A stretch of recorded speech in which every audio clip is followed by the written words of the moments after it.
O'zbeklarning orzusi nima?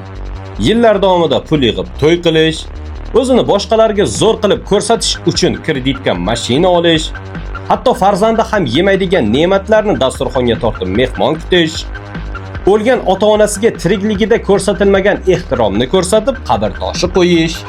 Davom etaveraymi? Qiynalib qolmaysizmi?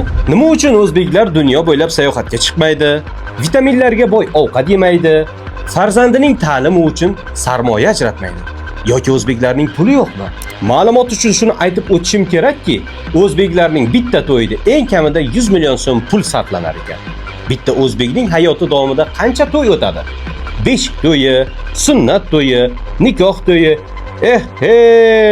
Bitta o'zbek hayoti davomida kamida 10 ta to'y o'tkazar ekan. Chet elga chiqib sayohat qilib kelishning o'rtacha narxi esa 1,5 ming 2 ming AQSh dollar atrofida ekan.